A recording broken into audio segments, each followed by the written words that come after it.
to an episode 43 of the Three Bros Podcast, where we read articles and get triggered and talk about them every week. So basically what I want to talk about is what we think, not necessarily who Trump appoints. I don't really care about that. Just what would happen if Roe v. Wade was repealed. Mm-hmm. I think I was thinking about this the other day, and it fascinates me because I want my knee-jerk reaction is to say, oh man, I think that if they do that, then there'll be a big backlash, right? It'll get people fired up. It'll get this and that, especially when you look at polls. I saw a poll come out yesterday. A majority of Democrats, a solid majority of Democrats, and even a majority of Republicans. I think it was like, or maybe not a majority. It was like 40 to 50% of Republicans do not want the Supreme Court to overturn Roe v. Wade. And so when I look at the numbers from polling, and this happens a lot to me, I think, oh, there might be some significant backlash if this happens, if Trump appoints someone. But polling, especially when it's all adults, it catches a wide net of people who don't necessarily vote. And so when you do that, you get a lot of people who might identify one way or the other, but they're centrist and they're pragmatic and reasonable. And so those are the people that I think are answering questions more so on an issue where, say, you might think Democrats, or on another issue where you might say Republicans, you might think like, oh, they wouldn't be for this. Actually, not so true when you poll all adults. So I think my original knee-jerk reaction was there would be a big backlash, and it would not be good for Trump specifically. But I don't think so. I think that this caters perfectly to his base. Not younger people. Not younger Trump fans, but I think older Trump fans. This definitely plays to them. And I don't think there would be, like, we live in this world where, like, sure, there's degrees to how much backlash comes Trump's way when he makes what most of us might agree are questionable decisions. Not all the time, but definitely sometimes. And it seems to just go away after, like, if it's not that big a deal, it'll go away after a day or two. If it's a bigger deal, it'll go away after a couple weeks, but it always seems to go away, right? It's always just like a wave of something else, and then everyone gets fired up, and then everyone forgets about it. Maybe because they get tired of it, or the next wave of something that fires them up comes in pretty quickly. But so I don't think there'd be that big a backlash.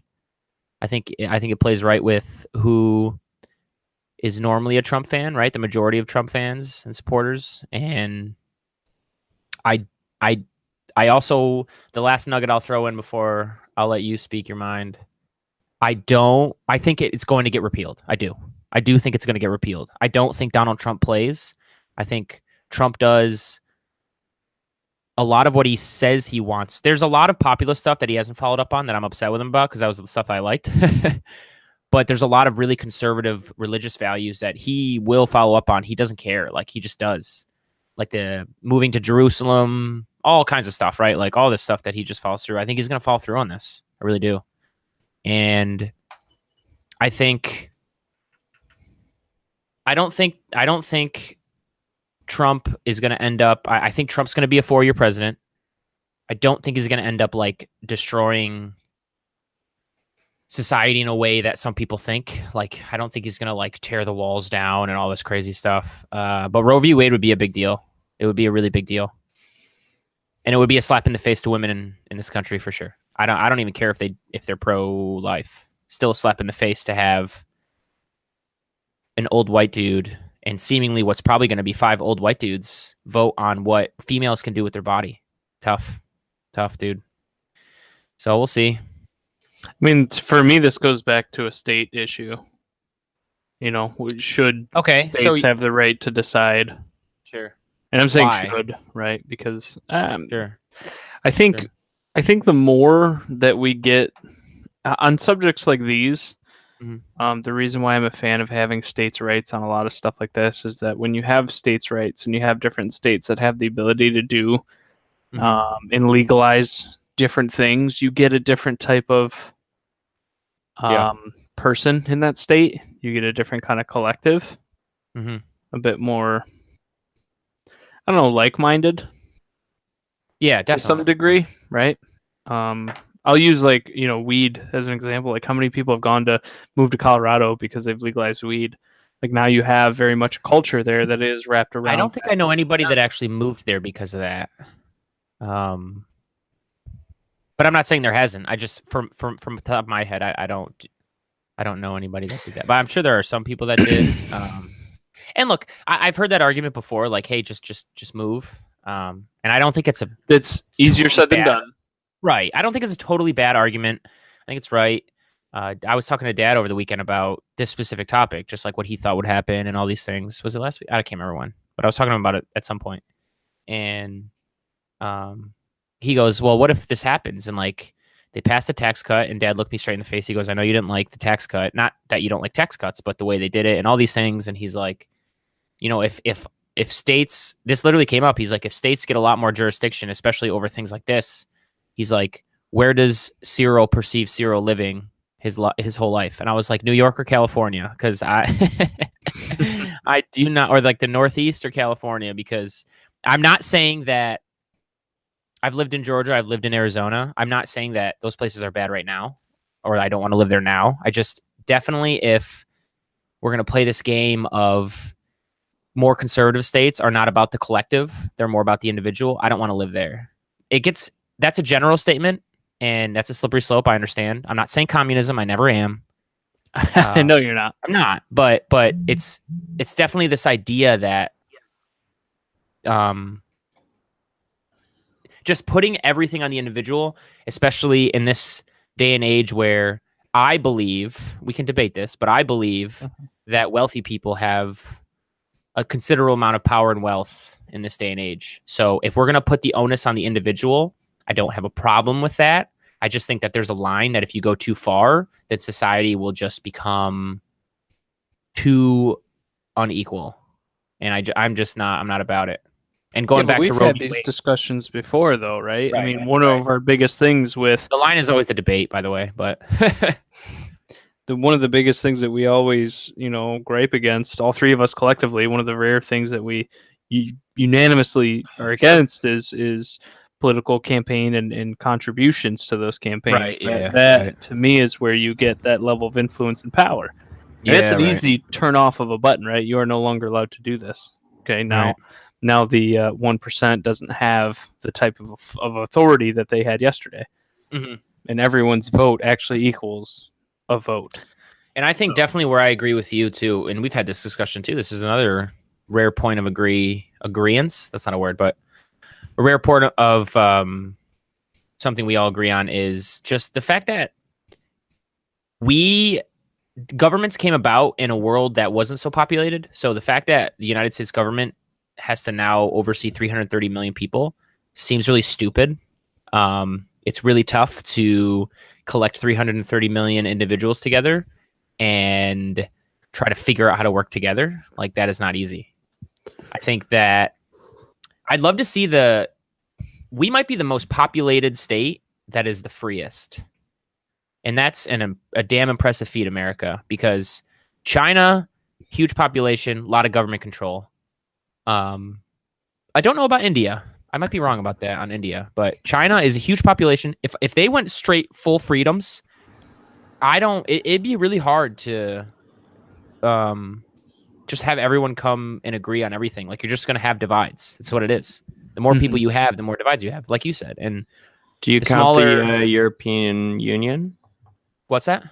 Do you count the European Union though? I do. But I think the European Union has definitely done better than the way the Chinese government is done. I think at least the European Union isn't as binding. Like, the European Union probably, by the way, oversees still less people than China, the Chinese government. And but just about, if not more people than the United States. Sure.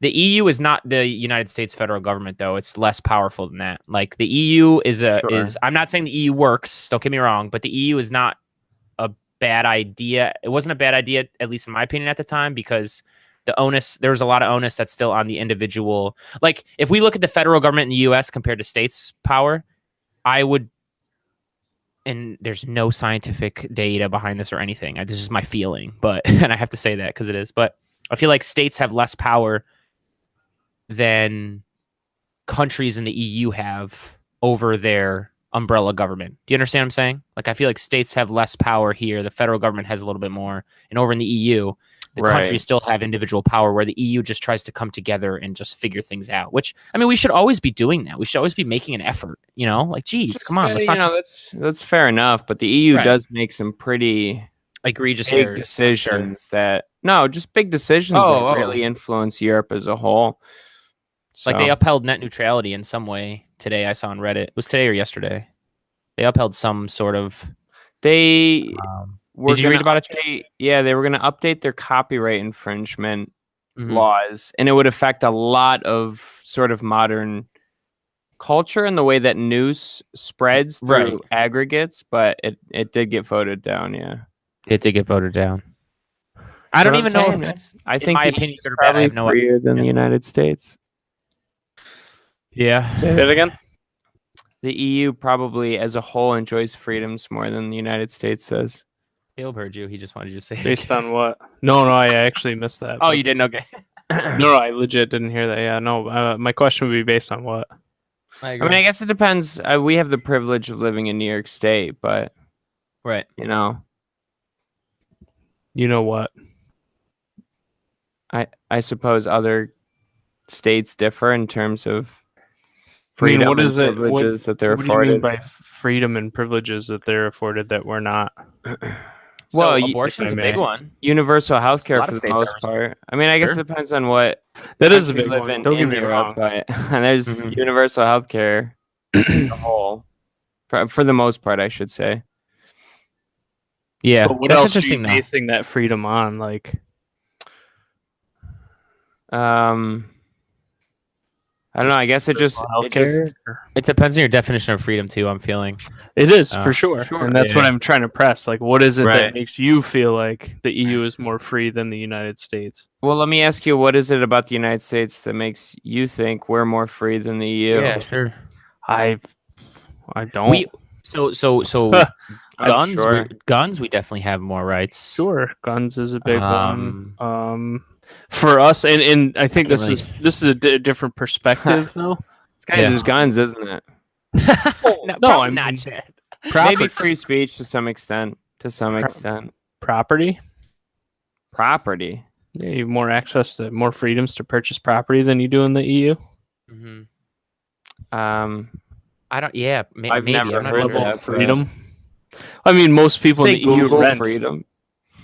That's not what I said. I thought you said Google freedom, kind of implying that just the Wikipedia I just said page for the United States would come up or something. No. Straight baller though. That'd be straight baller. No, I just said depends on what your definition of freedom is. Because when you brought up the NHS, the national healthcare system over in the UK, is that freedom? Like, how is that freedom? Well, that affords you the opportunity to be free, right? If you're not worried, if you're unencumbered by worrying about where your healthcare is going to come from, that in fact makes you a bit more freer, I would argue. Right. And in my mind, I figured that's what Chad would come back with too. I accept that argument. That argument. I actually had nothing, and Caleb filled it in for me. Oh, so sure, there it is. No problem. Because you could make an argument. I could see someone who's maybe a little bit more libertarian minded say, well, if I don't care to even use the healthcare system, if I want to just keep my money, if I don't want to have to put it in a forced pool of taxation, that's not freedom. So it just depends on how you look at it. Right, fair enough. For me, I look at the risk reward, the cost benefit to the society, and I think in this day and age, I've got both feet and I'm swimming in the single payer bandwagon. So I know that I think that when it comes to healthcare, there's no good answer. I just think that's the best. And I mean, it's debatable, obviously, but I mean, we can continue, right? Religious freedom is probably pretty equal. Oh, sure. Yeah, I could be entirely wrong. I don't know, but my impression is that it's pretty equal. Let me ask you. If a presidential candidate came out and announced that he was an atheist in the United States, what chance does he have of getting elected? Just in this day and age, he has at least a shot at getting 0. vote. I feel like you don't think you get 20%?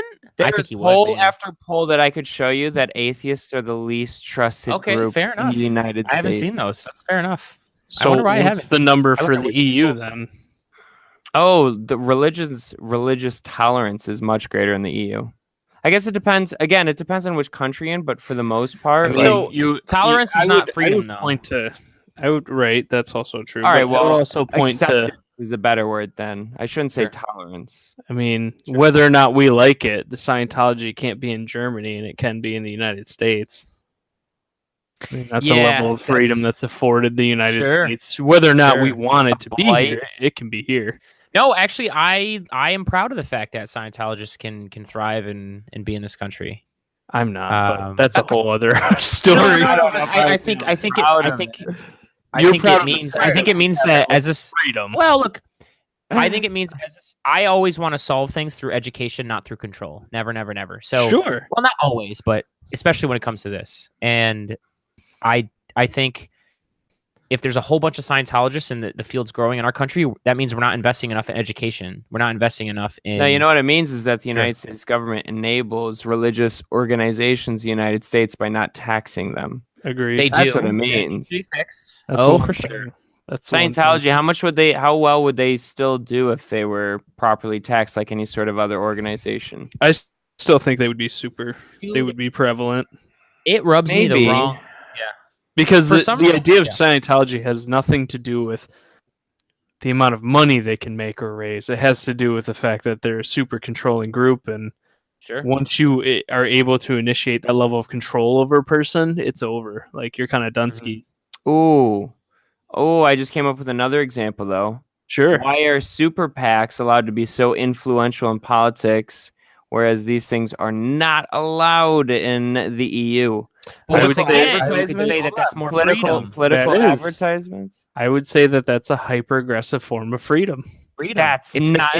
Hang on, Chad. Hang on, though. It's entities who have power, who are forcefully engaging with government to make things their way. That's not freedom. Well, hang on. Freedom and detrimental to society are different things, Chad. I think. No. You're looking at it wrong, though. Freedom should be based on the individual, not sort of a collection of individuals who want to set standards. Well, wait, the same thing happens in the EU, though. I mean, you're saying, I understand you're specifically talking about super PACs, but lobbying is a thing in governments across the world, regardless of what you're doing. Yeah, but we have a spicy, special type of flavor of it. I agree, Chad, but influence happens everywhere.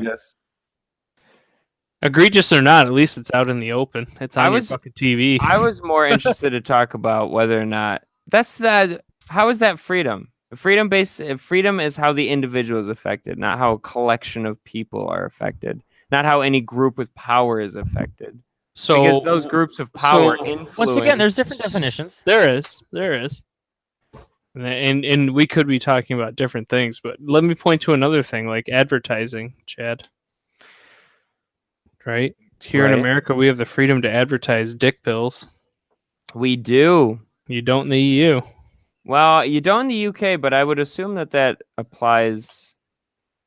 I thought that was the EU in general. It might be. Big pharma companies can't advertise, period, in the EU. Right. You can't advertise medicine. That is correct. Whether it's a dick pill, an allergy pill, or something that's actually relevant. So I guess, it kind of boils down to, because, you would assume, I guess in the United States, we just go, well, consumers will make the decision. We say that. But then sometimes medicine is like sold really aggressively and marketed really aggressively, and doctors will be influenced to write out more prescriptions than they really need to. It's like, Well, that's a great point, and that's a good point for, making the whole like freedom versus detriment to society are different things. So, is it more freedom if big pharma is allowed to spend their profit margins on aggressively advertising to people? Yes, in a way. Is it a detriment to society? Yes, of course. And so, because advertising and marketing manipulates people, we know this to be true. And so we got to be careful with, this is where stats and data come in. We need to figure out, why is there an opioid crisis? Does the marketing have anything to do with it? I bet you it does. So we consume a lot of prescription opioids in America. Way more 95% of the world's supply. 95. So it does make you wonder if that's a factor. So out of pure curiosity, I went to the 2018 Index of Economic Freedom at heritage.org. Oh, sure. and they have an interactive heat map of several different scores here for 2018. So overall score freedom or individual freedom. Well, this is just a 2018 index of economic freedom. Okay. And let me just say one thing really quick, because Chad brought it up. Just really quick. Sure. I can't remember what Caleb said now, but that is a very right-leaning Heritage. Heritage Foundation is a very grain of salt. Not a huge grain of salt, but Heritage is right-leaning. Go ahead. Don't know a whole lot about them, to be honest with you. I just happened to lightly Google a few things. Go ahead. Sure. Came up with this heat map, and this heat map has overall score, property rights, judicial effectiveness. Can you hear me? You're cutting in and out for me. Crap. I can hear him fine. So I'll continue. Judicial effectiveness, government integrity, tax burden, government spending, fiscal health, business freedom. Let me guess. Go ahead. It's the U.S. Well, I actually haven't clicked on any. I was gonna just out of curiosity just give you these scores. Oh, fair enough. So keep going. What are the qualifiers then? Well, they're not qualifiers. This is just like It's were those different categories? Yeah. You could click on a category and it would give you the ranking. I'm only hearing you guys every 15 seconds. Can you guys hear me? Fix your stuff. Well, I don't know if I can tell him that we can hear him if he only hears us every 15 seconds. We can hear you, dude. Good point. So if I go to the literally a group chat on the side. Country rankings. We can hear you. America ranks 18th. I heard you. I'm trying to fix it. 18th. Any guess on the number one most free country? For what? It's just an overall ranking. Oh, overall. And the United States is 18th, you said? 18th overall. Okay. You're asking me who's number one. Yeah. It's not a country, I would have guessed. Whoa, Hong Kong. Really? Yeah, Hong Kong. It goes Hong Kong, then Singapore. Well, I didn't even get to guess. Earl just chimes back in. He just devastating, dude. Devastating. The top 6: Hong Kong, Singapore, New Zealand 3, seconds. I'm sorry. I don't know what's going on. I think it's just my internet. 5 Australia, 6 Ireland. Ireland? Yeah, and then the people ahead of us include the Netherlands, Georgia, Sweden, Luxembourg, Taiwan, Denmark, Iceland, the UAE. Not sure how that works. Canada, the United Kingdom, and Estonia. Singapore? Now we can break it down. So if I go to rule of law, it gives you what rule of law means. How does Hong Kong? That's not a. I guess it's like a city-state. How big is Hong Kong? Here, I can actually read the specific outline that they have. Good, dude. All right, you want to move to Hong Kong now? Hong Kong. Ooh. Hong Kong's economic freedom score is 90.2, making its economy the freest in the 2018 index. Its overall score has increased by 0.4, with improvements in government integrity, business freedom, and monetary freedom offsetting a decline in the score for property rights indicator. Hong Kong is ranked first amongst 43 countries in Asia Pacific, and overall is well above regional and world averages. Let's see here. Background. Nope, don't care about that.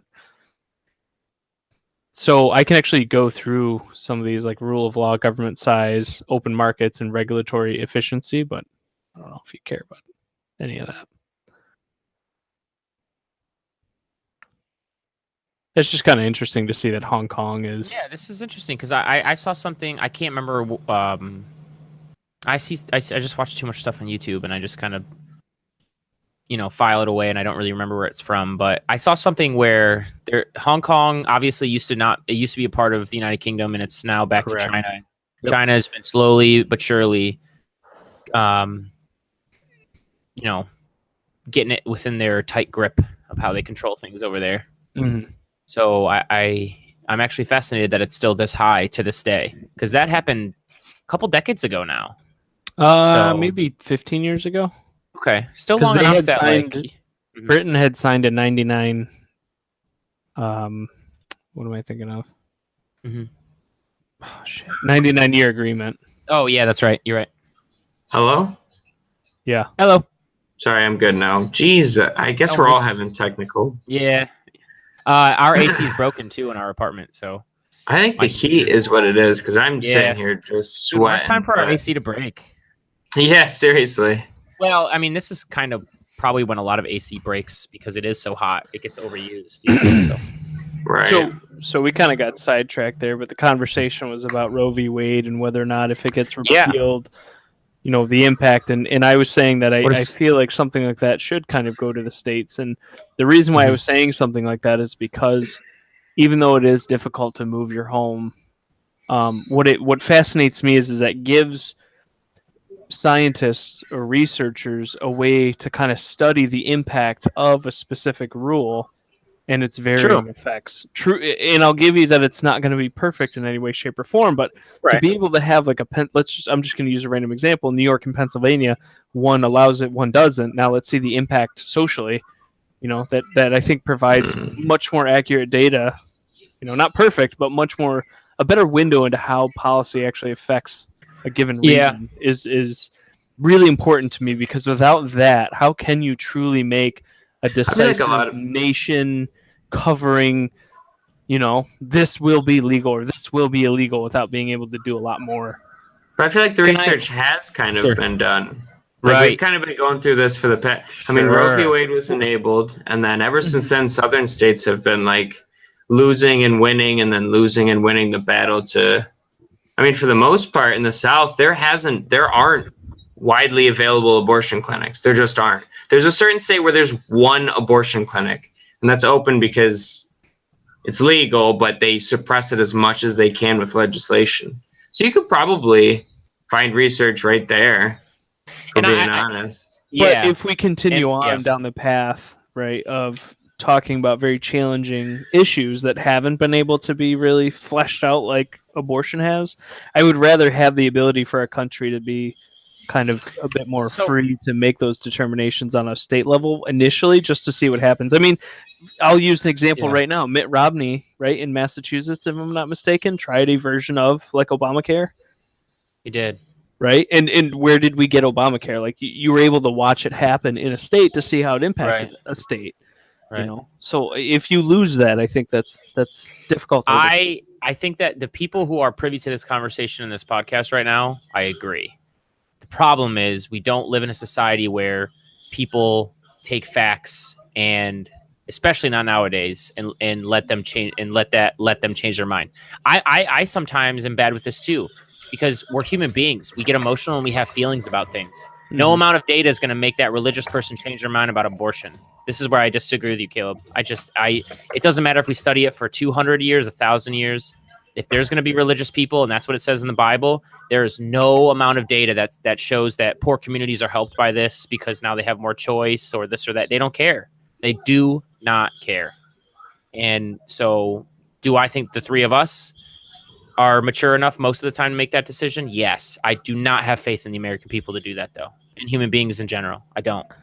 Do you think that has always been a staple of humanity, and actually at this point we're better than ever at looking at facts and determining what should and shouldn't be done? Yes, and I think we are still, no matter if Trump's president or not, I think as someone who is more liberal-leaning, we are still going down a path of it gets better every day, right? Keep it in perspective. But when you specifically mentioned, or I felt like you were mentioning this day and age right now and the American people right now. And I just, in this age of fake news, and that's all you have to say to just discredit something, no matter if it's factual or not. I want to believe it. I don't. That's fair. So that's fair. But I feel like that's very much a snapshot of the last couple of years and not really a snapshot of the last 100 years. Right. And that's why I said, I took what you said as today. So that context matters, of course. It does. We'll see. And I think you're right. I think in general, I said this to a lot of people too. I think instant connectivity and the internet is great in the long term, but in the short term, we have growing pains because we're human beings, and we obviously have growing pains. So we'll get there. It gets better every day. I definitely do not like, and people on both sides do this, more so on the left. I do not like when people act like everything is burning to the ground and they live in a society that just can't even and doesn't help them. Stop it. It's 2018. There's a lot of what is better now than when Jesus was born. Give me a break. Like, stop playing. Right. And that long-term path is still there. The short-term path gets tough sometimes. You just have to weather the storm. I mean, ultimately, I think we're just going to perfect contraceptives. I think abortion is just going to not become an issue anymore because we're just going to get really good at contraceptives. Sure. So, but in that same token, Chad, we kind of got to get out of this. I don't want to say Catholic mentality; kind of throws them under the bus. But they're always they're always the ones that get brought up as far as mandatory birth control. Thrown under the bus when it comes to contraceptives. So once again, this goes back to, we need to have people with the mindset who are willing to accept contraceptives. We have a lot of people who still aren't, and that's a factor. Right. But it just takes time, like Caleb said. It just takes time. I mean, so much has changed in the last 100 years at such a significant rate as compared to the last 1,000 years that I can only imagine what our country will look like when we're about to die. And that's only I think a good example I give years down the road. A good example I give I was at a July 4th party yesterday with a lot of friends. A lot of my friends are very liberal.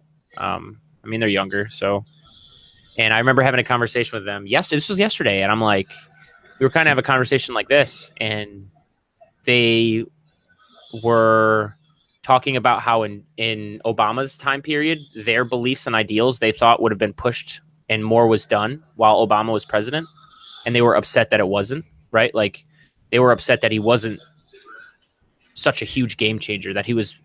I'm not saying he's 50-50 practical and right down the middle. No. But, they were upset that he was more pragmatic than they thought he would be when he ran in 2008, right? Like, they thought he'd be more of a liberal, this or that. But then I tell them right after they say this, I'm like, you might be upset with the fact that the president can't just do what he wants and can't push the agenda when you like it, but you better be happy when the agenda you don't like and he can't push it either. Like, this is how it works, right? You got to keep that in perspective. And they're like, oh, well. Everybody wants the power when who they like is in charge. I said that when Trump was elected, right? Yeah, no, I don't think I disagreed with it. I just didn't really want to hear it then. You didn't. You didn't. Right. I did not want to hear it. I was not happy. I was not a happy camper. So, but you're right. You're right. I think you did too. It's important though. It's important to keep those things in perspective. Because if you don't, then all you're doing is just letting negative flow from your mouth and your body and your nonverbal cues, and it's just like, come on, like, life is too short. God damn. Jeez. So I never thought I'd be in banking. Here I am. Get over it. Here we are. Well, to pay homage. Really quickly, Chad, what do you because it'll be cool to get your input because you didn't hear what me and Caleb had to say, so maybe you're less biased now. But what do you think might happen after Roe v. Wade? Or I want to say when but if it does get overturned, what do you think will happen?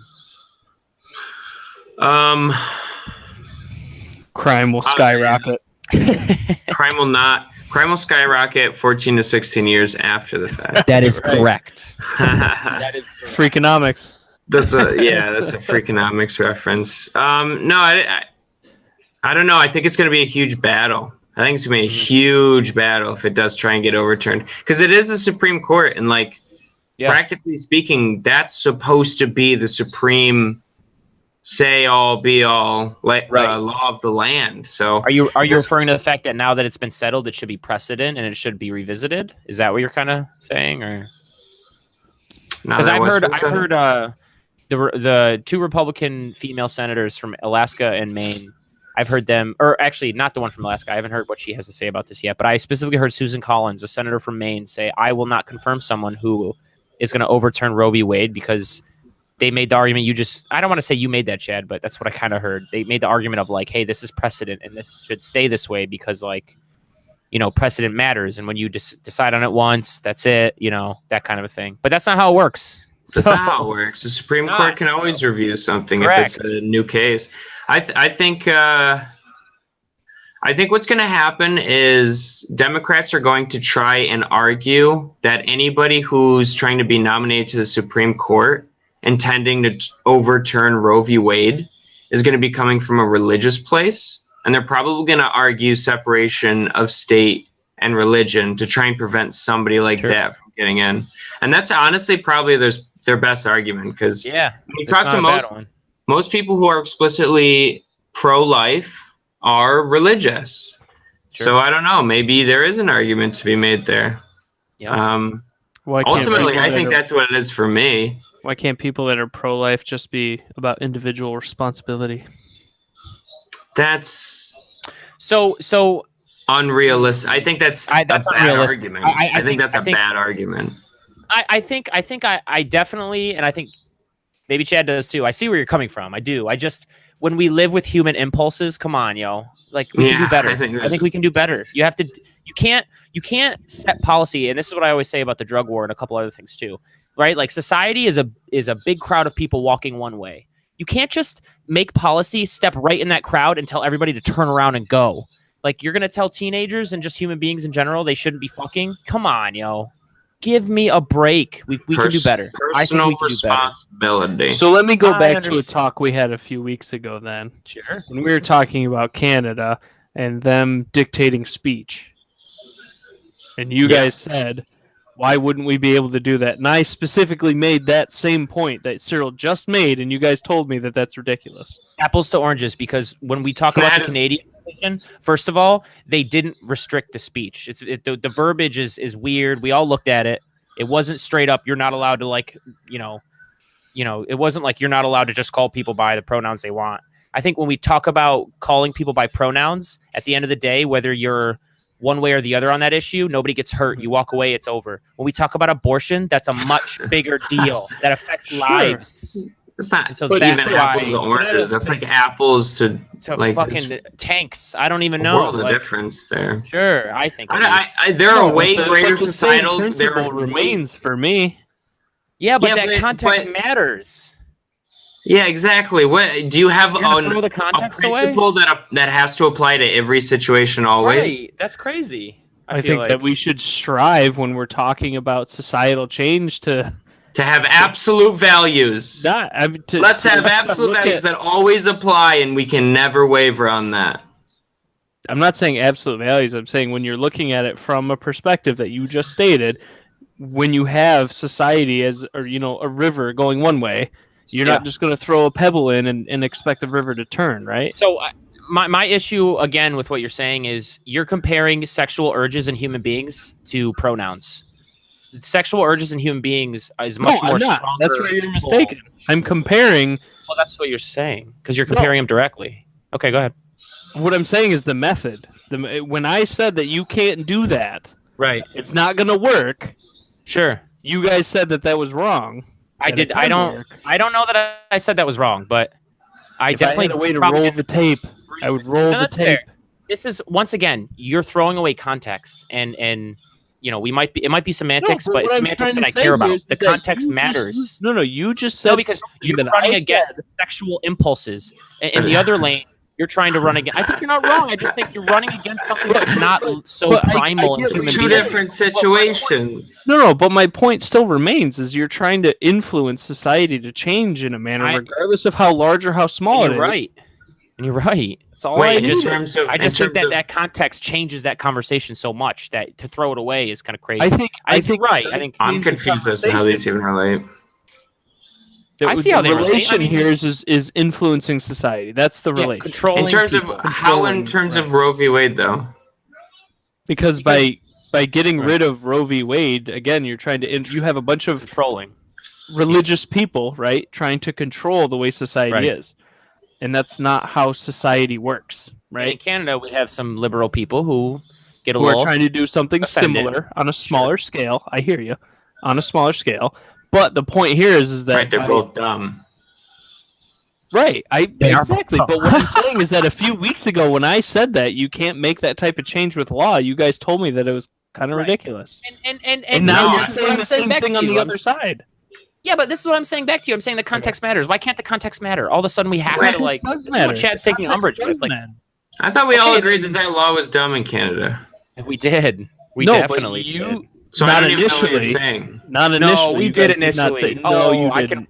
No, we said mountain out of molehill. We all agreed that it was a dumb law, though. It was. We all explicitly said that. I did.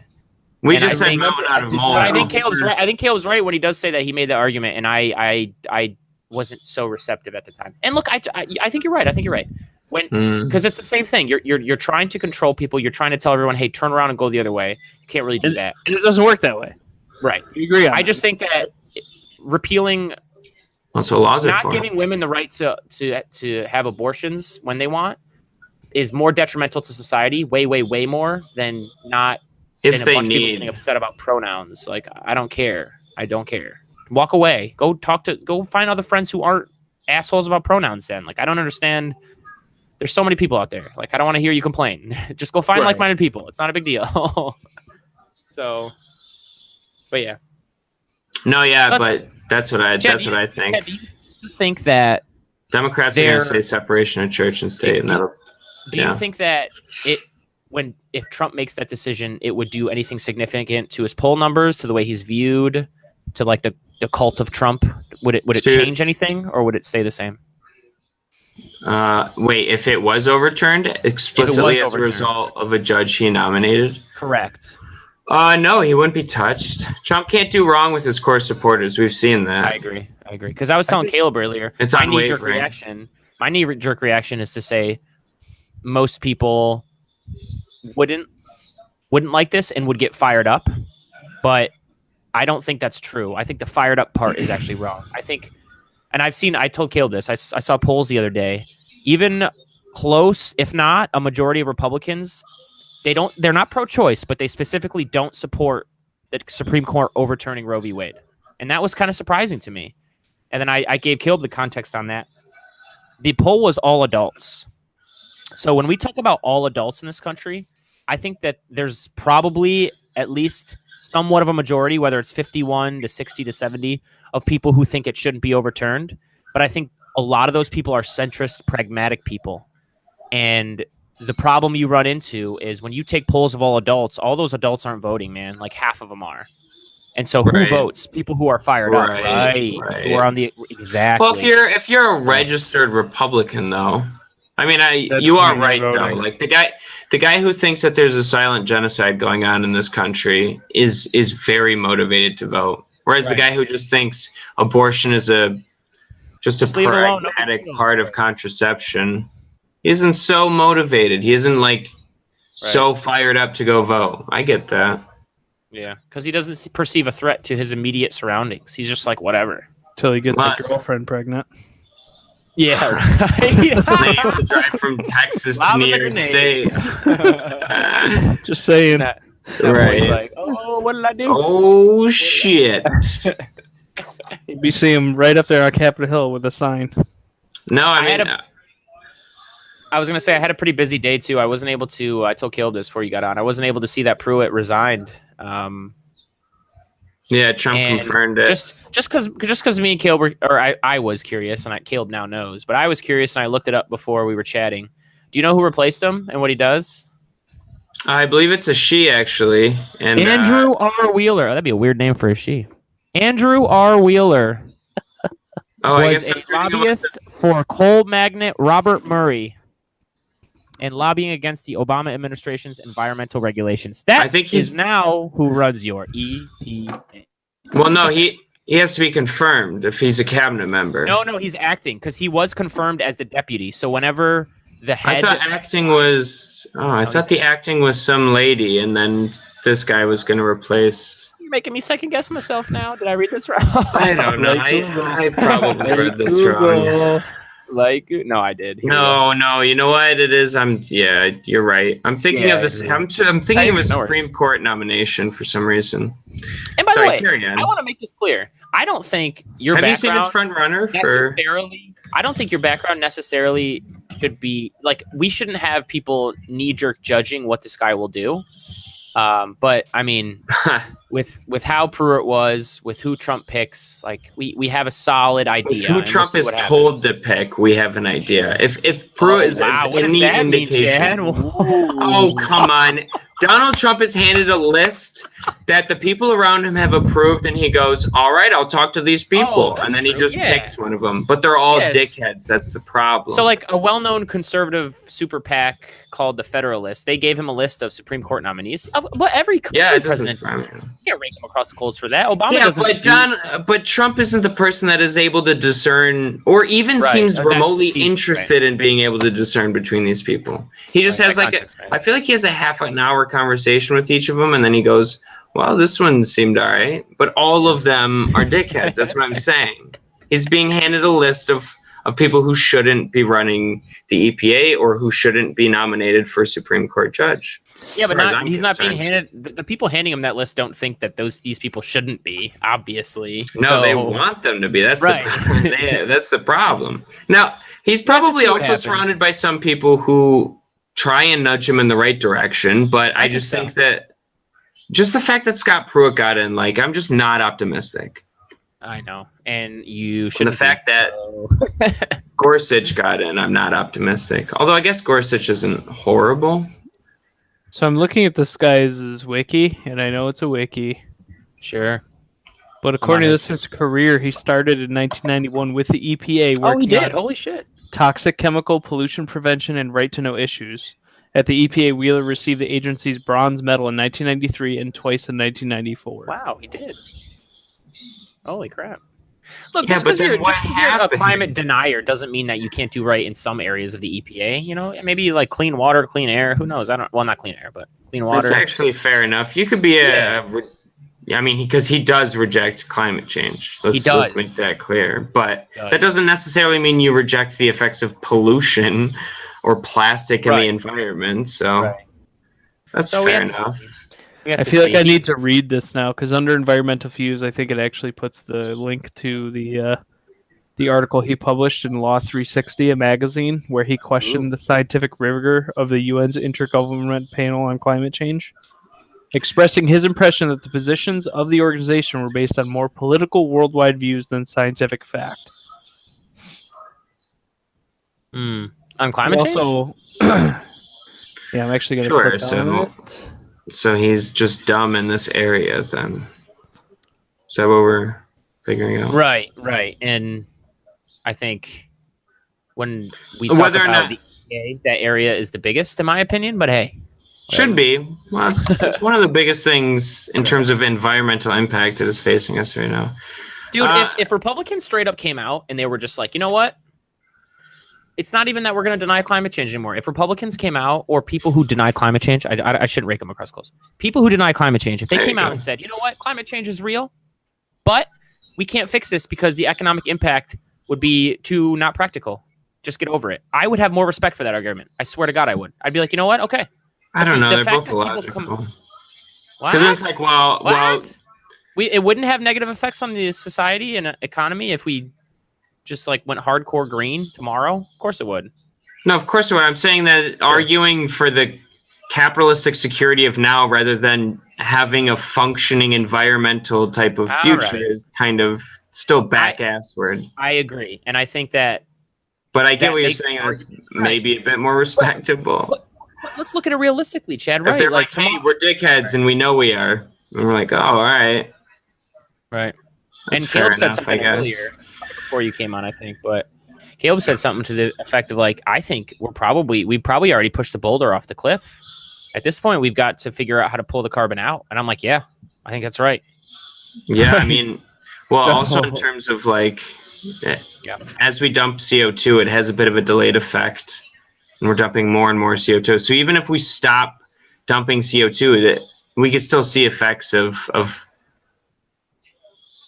our actions well after the fact. So if we, I mean, we're going to have to pull carbon out.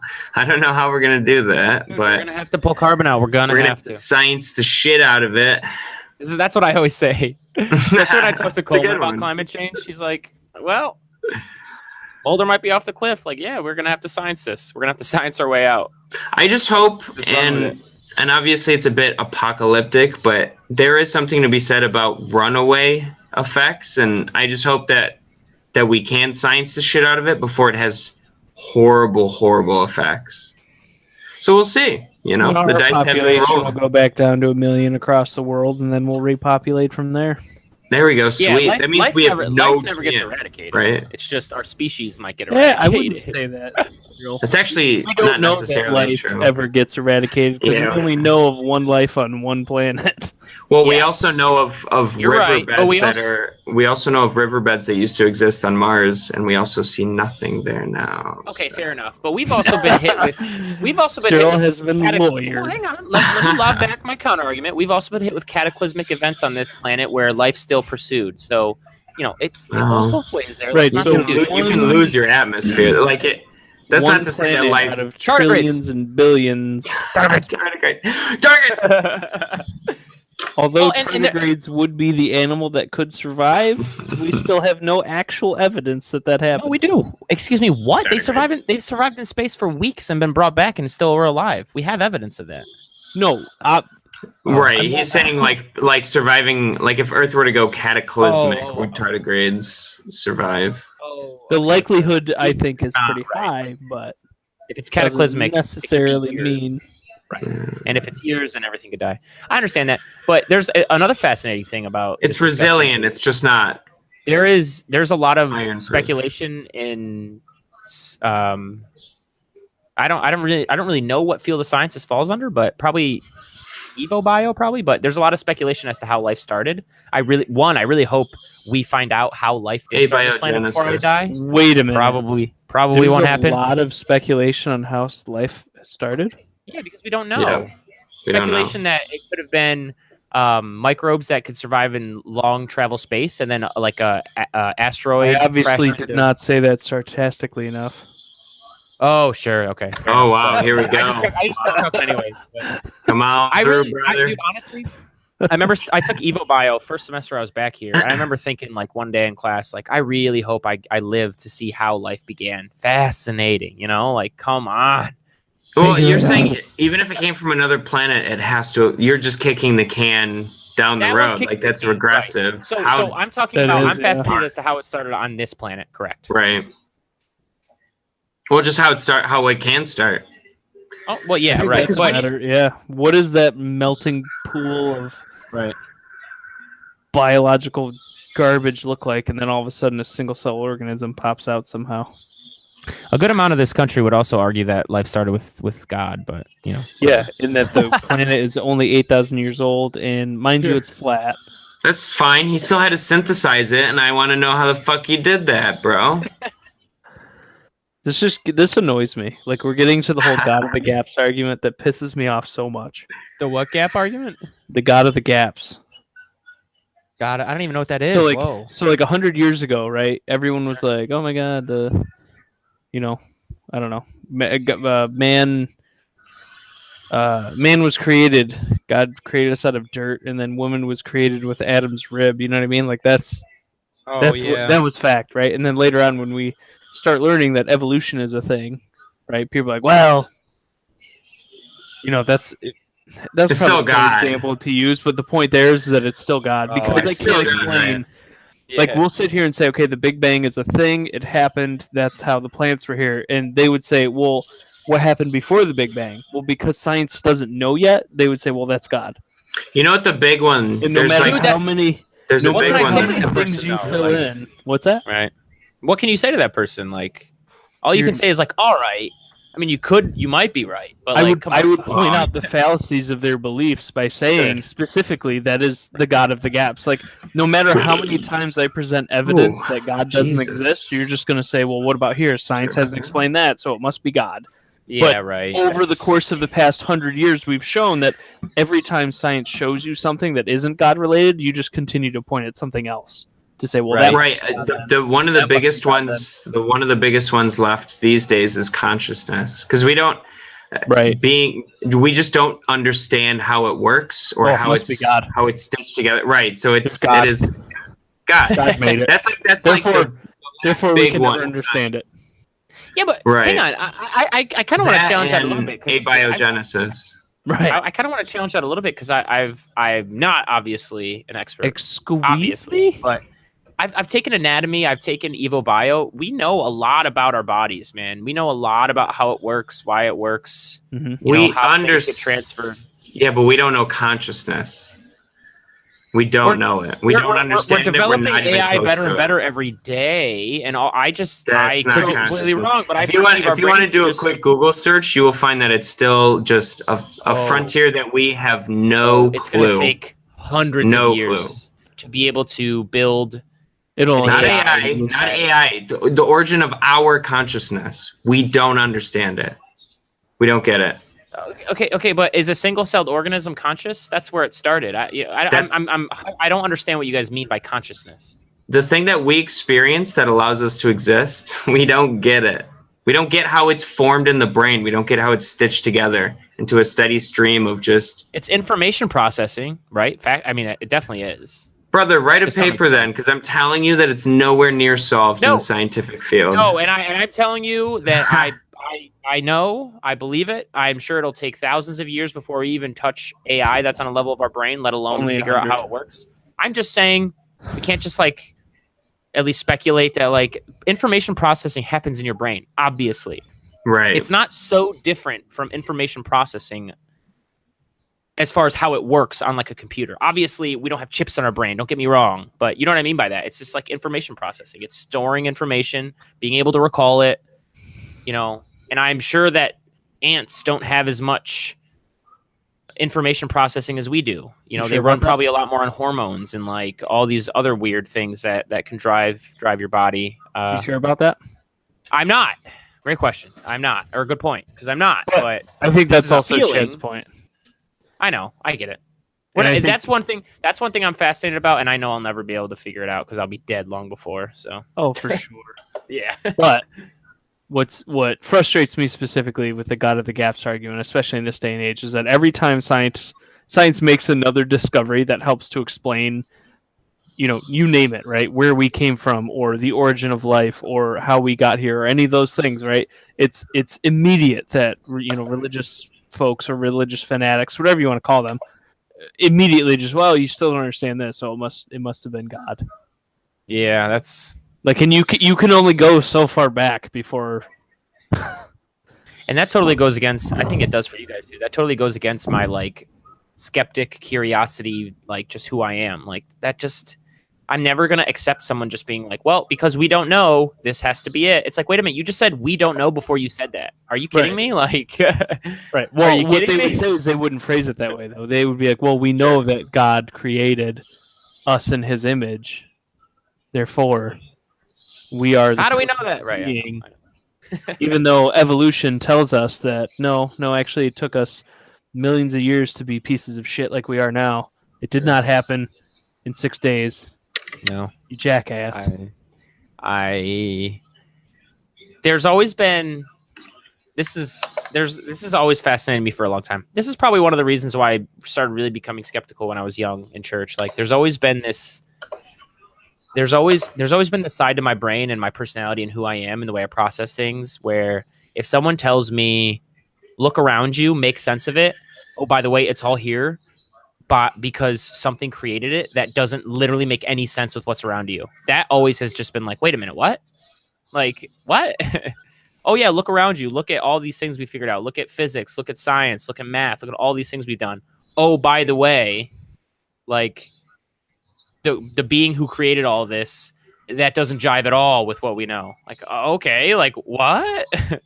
See, what I've always found it fascinating about churches specifically, and especially the one that we came from, you know, we were raised in, is that to me the idea of church, the idea of religion is far, at this point, a lot of it has not to do with the idea of God, but it has to do with this idea of a community and of likeness. And I can get behind something like that. So can I. You know, for us to be good to one another, you know, to do things like that, I get. But the premise, the ultimate premise, that there's this, you know, other earthly or other spiritually being that created everything, you know, it's just...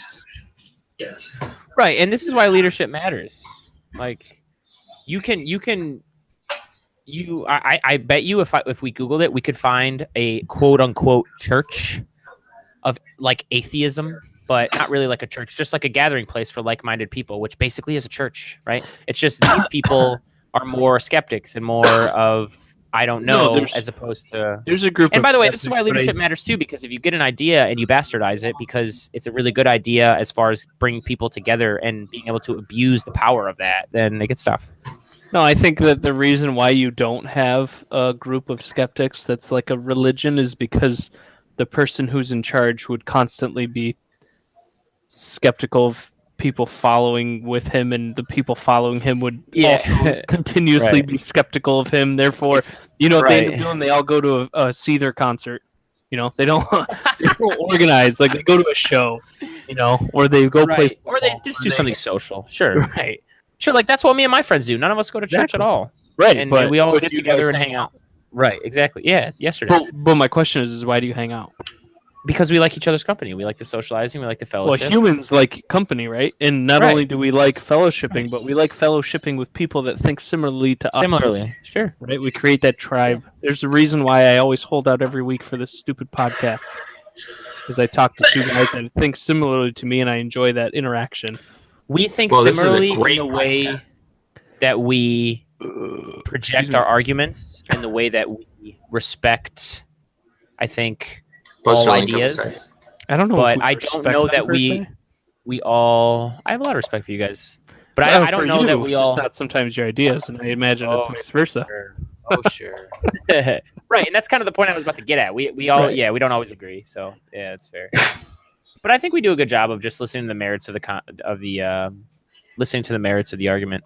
And by that same token, I've never asked you guys this, but because I know you guys pretty well, I'm pretty sure you think the same way as I do. I could care less what you look like how you're dressed, how you're this or that. I judge people like their character, right? Like when someone walks in or when I meet a new person, yes, first impressions do matter. How you're dressed does matter to some extent, but how you carry yourself and your character can always overcome. So I'm always looking for character. I'm not looking for. I'm looking for two things. I'm looking for character, and I'm looking for the thought process. Like, what is your thought process every day? When you wake up every day, what do you think about? What are you engaged in? If you just come to your job every day, punch in, punch out, and just go home like a vegetable, you could be, like you said, right? You could be a really nice person. You could be dressed to the nines. You could be everything that a normal person would want in somebody else, but I would probably have little interest in talking to you because you're not bringing anything challenging to the table. You're not thinking outside of the box. You're not. I don't want to say you're useless. You're useless.